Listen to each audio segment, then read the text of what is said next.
Hello, everyone. Thanks so much for joining me here today as we get to talk about one of my favorite subjects, comic books. My name is Jose. I love comic books. I love talking about them. I love sharing them with you. Feel free to follow me on social media if you would like. Links are in the description below. I've also posted a link to the Marvel fan site, which has plot synopsis and character bios for this story. So, we are continuing Chris Claremont's X Men um, and I'm using the classic X-Men. Classic X-Men is how I truly became a X-Men fan. This is from 1988. I was a freshman in high school during this time. Great cover by Arthur Adams. I do have a playlist. I started with issue number 1 and we will continue until we no longer have the backup stories. So the reason I choose Classic X-Men is because of the supplemental materials. Here is the original cover, and it's got kind of like a little synopsis. Then it tells you here there's a single new page inserted after page 17. Focuses on Wolverine's growing emotional turmoil, his grief for Phoenix, and his disgust for Cyclops. And then a backup story features Nightcrawler in his element, a swashbuckling pulp hero where he must triumph over long odds, defeat vile villains, and save the girls. So, and then of course, full for the cover. I believe Dave Cockrum. Yep, Dave Cockrum is the cover artist. So, Classic X-Men was cover to cover. So, it had the cover, and then it had this in one of the ads. Then it had everything inside, and then it had a back cover. So there was no room for anything. And then there was a back cover by John Bolton, but then before the back cover was the original cover to the story. So, lots of stuff there. So, Kieran Doyer will do that supplemental page, and then of course, Nightcrawler's High Adventure, Chris Claremont, and John Bolton. So, and then we're gonna do 2 pinups that are included in this. So when we left off our heroes, they had just escaped Antarctica, and they were aboard this raft, but they got a winter hail, and I don't know why no one is freezing. But either way, we got the title of our story. John Byrne credited as a co-plotter here. Terry Austin is the inker. And Jim Shooter had already taken over as editor-in-chief of Marvel, where he leads that second golden age, but it does not end well for him. So check him out on YouTube. There's lots of stories. So Colossus says, "Will the storm never end? I feel as if we've been fighting it forever." Well, these storms are kind of big and they do last hours. Count your blessings, bub. This is summer in midwinter. It's really rough. Cripes, if there was only something we could do, says Wolverine. And so Cyclops says here, "Any bright ideas, Banshee? I'll take whatever I can get." And Banshee says, "Not one, I'm afraid, Cyclops. My sonic screams is near useless in this bad a blow." So, hey, Storm, Bossman. Hey, Bossman, Storm controls the weather, right?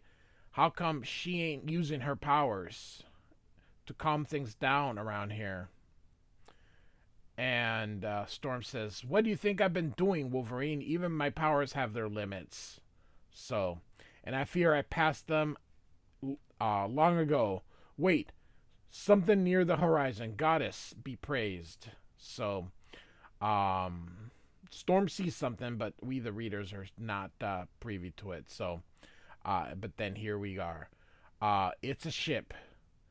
"There's no doubt, Captain." And so it's translated from the Japanese here. "We have positive radar and visual contact on some sort of small craft. Lookout reports survivors visible. In this sea, that's a miracle. May I remind the captain of mission security, no orders will make me violate the law of the sea. Takeda, bring them aboard. So, um, off go the X-Men off the raft. Um, I think they're America super beings. The costumes are familiar. They might be S.H.I.E.L.D. or even the Avengers. And the captain's like, silence, Takeda. I am Captain Hama. Welcome aboard the Jinguchi Maru. Thank you for rescuing us, Captain. I'm Cyclops. My friends and I are the X-Men. And he says, I've heard of you. It's important we contact. And so the captain interrupts. I'm sorry, but unauthorized radio communication is forbidden. We are on a government mission of some delicacy, he says. I'm afraid that until we reach Japan, I must insist that you remain our guest. Takeda, take them below. And so now we're in New York here, and Jean Grey's coming down. She's leaving. My taxi's waiting. I better get a move on. Are you sure you will not stay, Jean, says Lilandra. I can't. There's are too many memories in this house. I've got to deal with the fact that Scott and the X-Men are dead, and Xavier and I just remind each other that we are very much alone. And so she leaves, and Lilandra says goodbye here. And so Lilandra thinks here, she's too young to have such disillusion in her eyes. I know some of what she feels, though. I know the X-Men for only a short time, and mostly through Charles. Charles. Strange, the tricks fate plays on one. I had my pick of the galaxy's finest consorts. Yet I lost my heart to Charles Xavier. We are so different, he and I, yet with him I'm happy. Now, if I can only remember how to prepare this brew he likes so much, meaning coffee. And so she's taking it up to him, and she knocks on the door. There is so much, man, Chris Claremont. You know, John Byrne had such a huge problem with all this, and I think all this words and all this, but just caused him to leave. Yet, if you read John Byrne and his run on the X-Men, he's just as verbose. So, good morning, my love. I brought you coffee and those bagel things. Also cream cheese and smoked salmon. I sneaked a bite of fish downstairs. It's very good. And Xavier says, I'm not hungry. He's also brooding. All things die, Charles, and not always at the time in the manner of our choosing. And so he's looking at the X-Men here. I know, but I keep thinking if I'd never formed the X-Men, if I'd only let them live their life in peace. I've been going back to the beginning, so we're going to get a bit of an origin here. So him and McTaggart,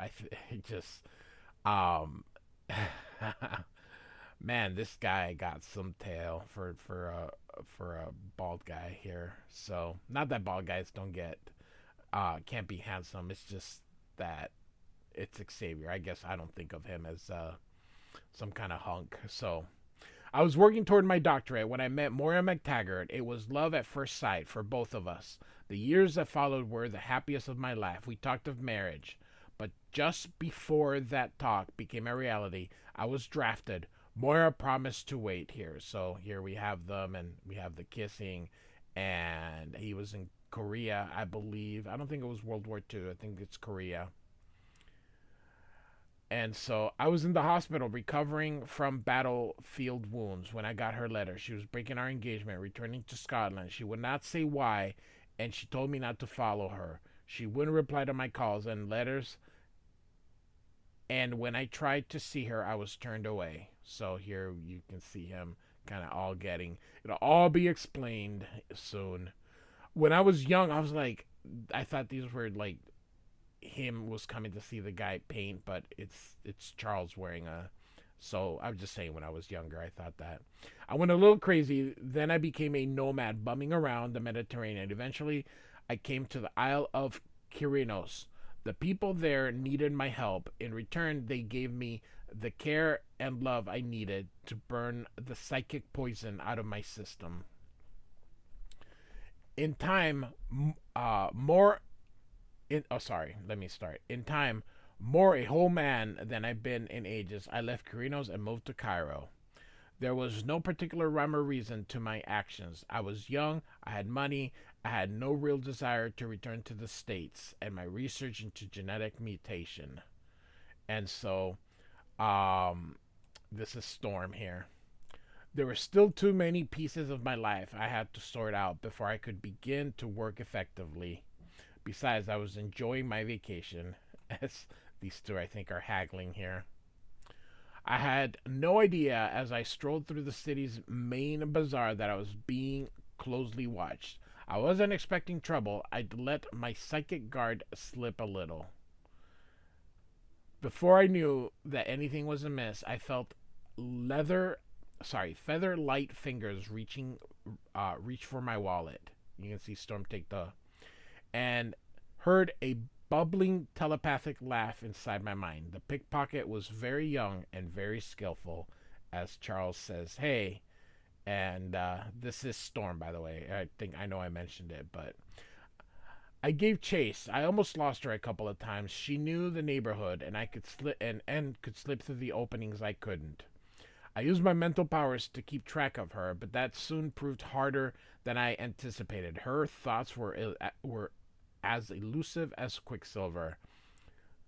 There was far more to this girl than met the eye. On a deserted side street, I stopped her with a gentle force bolt, and you can see Storm go, "Oh." It wasn't until I saw my new X-Men years later that I realized my little pickpocket was Storm. I recognized her Latin mutant talent and opened my mind to probe further. But you can see here, he goes, "Ah." When, without warning, I was smashed down by psychic bolt. When I recovered my senses, Storm had vanished. And then he's like, "Oh, my head, I've never encountered such raw power and such malevolence." The psionic nexus was within a nearby saloon, so he's gonna walk in. On guard, my shields up and ready, I entered the bar. The attack outside had been intentional. Someone had sensed my power when I stopped the girl and had delivered a very blunt warning. The room was dark and almost empty, yet was unmistakable undercurrent of tension and fear as well. I flash probed everyone in the room, but none possessed any real sight talent. I knew my assailant was nearby, probably sizing me up. "Menu, monsieur?" "No, merci. Un café, s'il vous." So, this was speaking French, of course. So, I decided to let my unknown foe make the next move. If he wanted a meeting, he could come to me. And so I didn't have long to wait. So we got Farouk here. Our eyes met in that instant. The gauntlets were thrown. Without a word being spoken, we were bitter enemies. We spoke mind to mind, and my skin crawled as I felt thoughts.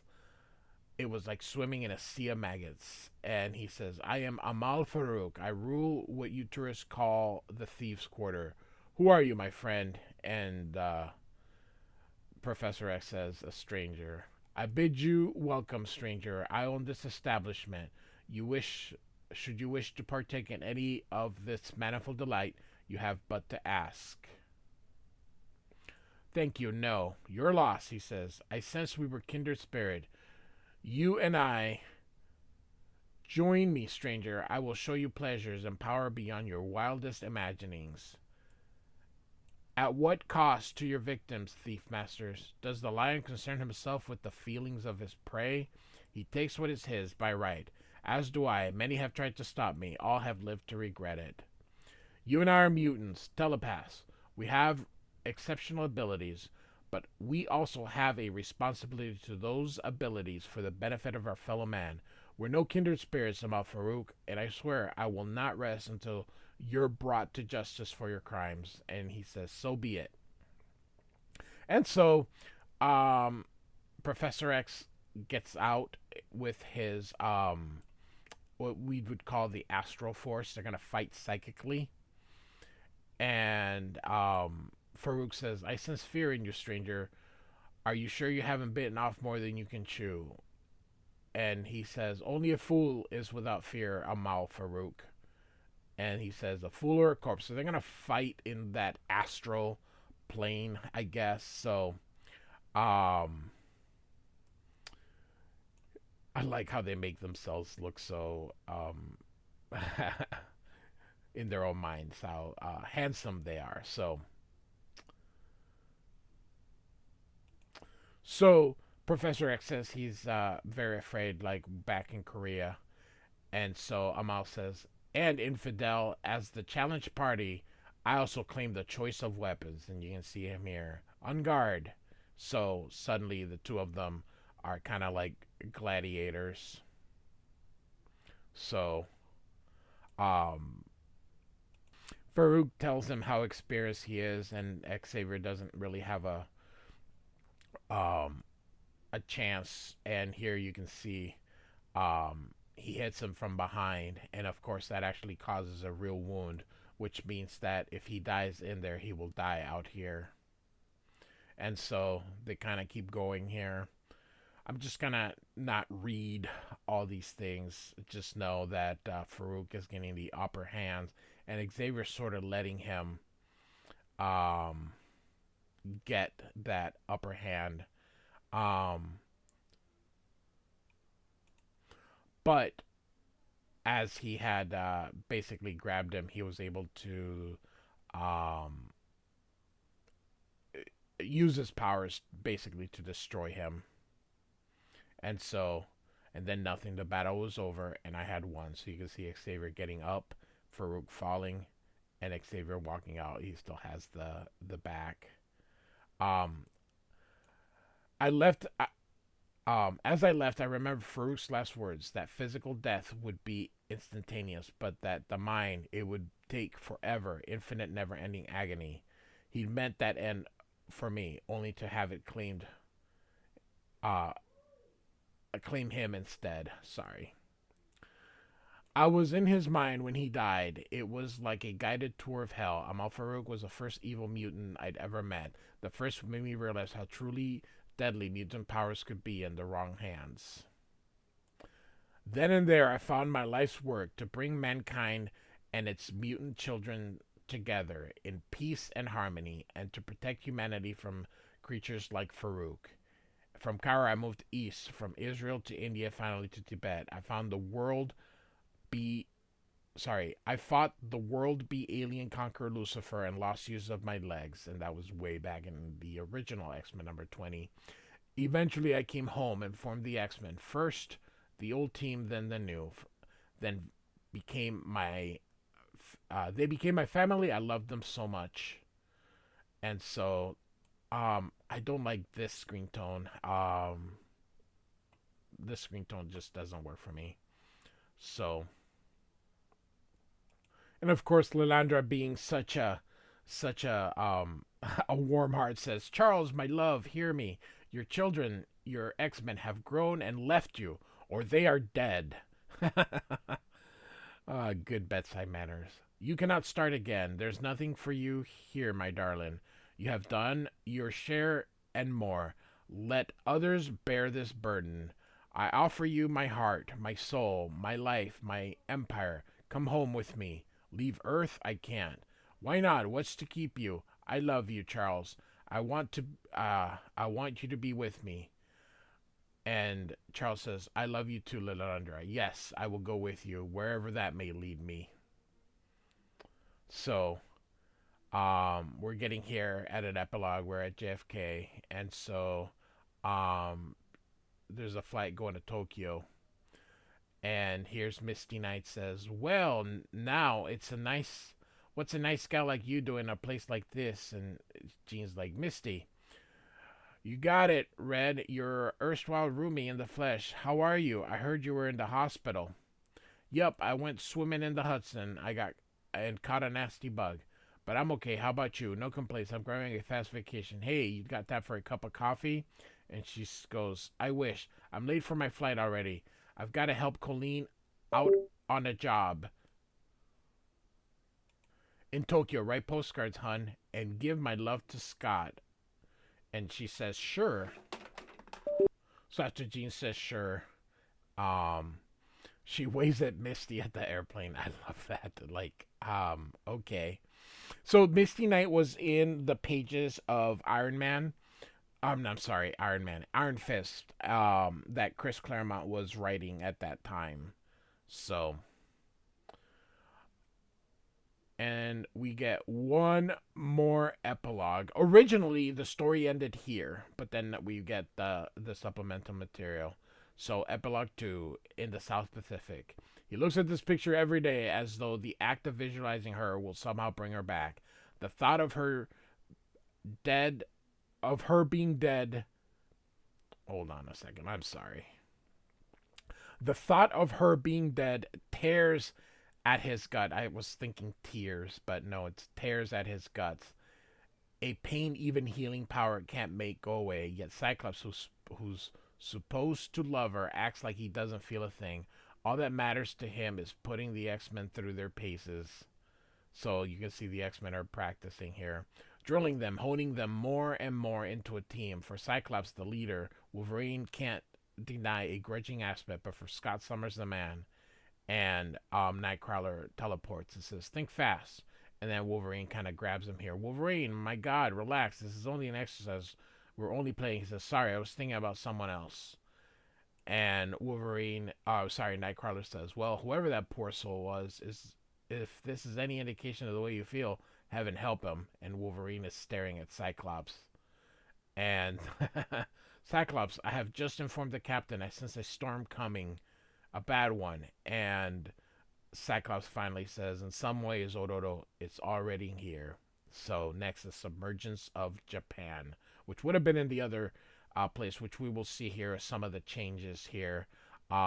We see some dialogue that was edited from the original to the new one. And again, some more dialogue because because Chris Claremont has to add more dialogue. And so some color changes and changes in the dialogue. So, and again, this is the where it was the ending, and was in this panel. So, all right. So these this would have been then what was taken away. So, all right. Nightcrawler's High Adventure. This is a bit of a weird story. So we see Nightcrawler kind of waking up in a mysterious island, and he's trying to think of the last thing he remembers, which was being on that ship, asking Storm why, if he can do anything. And again, she's like, "It's a typhoon. What do you people want me to do?" You can even see her getting mad. So he's here thinking, I love this panel, how the light and darkness, and sees someone falling. So he teleports to go catch her, but ends up in the water and unable to get back to the ship. And so now they've, by the way, he would have frozen to death, but that's okay. And he can't find the girl, so he's calling out for her. They're in some kind of deserted island here. And so he's kind of putting stuff so he doesn't get burned, and sees a flash here, so he's gonna go toward it. Kind of, this is more like an adventure story, kind of like a Tarzan thing. But boy, does Chris Claremont love to put dialogue on it. Finds this crashed ships from the 1940s, looks like it, and inside he finds these clothes, so he's changed it, kind of like adventure. Cuts the top of the boot so he can get his toes out, and so kind of cool. And gets creeped out when he sees this. Um, and so he's startled here by seeing this monstrous creature here. Um, and he's gonna go fire, but of course it's old gunpowder, so it doesn't work. And so he teleports out of the way because this creature's about to kill him. He teleports back and then hits him.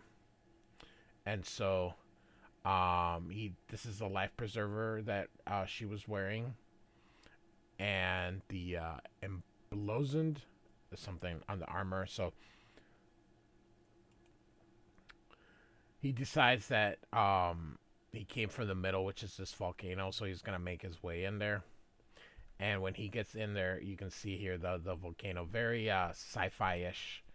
And there's some kind of ceremony where they're gonna do like a human sacrifice. You can see here like this high priest and these creatures here, and he's psychic, so he gets her to cooperate, and so she's going to offer herself. But of course, Nightcrawler appears there and punches the high priest, and here come these two to get him, and he teleports out of the way, so they hit each other, and then he's going to grab her, but the priest, of course, he is psychic here, so he uses his psychic powers here, and Nightcrawler just basically is gonna lie down next to her, so the high priest is gonna just do a 2-for-1, and when he's about to, bamf, and they're both gone. And so they almost make it to the top, but he wasn't able to, so he's grabbing her, and he's gonna use his flare gun to let the X-Men know that they're there. And of course, once the flare gun, then he sees that bolt of lightning, which lets Storm know that, or he lets him know that Storm has seen him and they're gonna come rescue him. And so she goes, "Oh, how can I repay you?" And he's like, "You'll think of something." So off we go. So we get this pinup. This is Art Adams' pinup here. And then I think this is Kent Williams' pinup. Or Mark Chiarello with Kent Williams. And of course, this was the back cover. So, all right, Classic X-Men number 23 by Chris Claremont, John Byrne, John Bolton, and a page by Kieran Doyer. Like and subscribe. I do thank you for listening. Goodbye.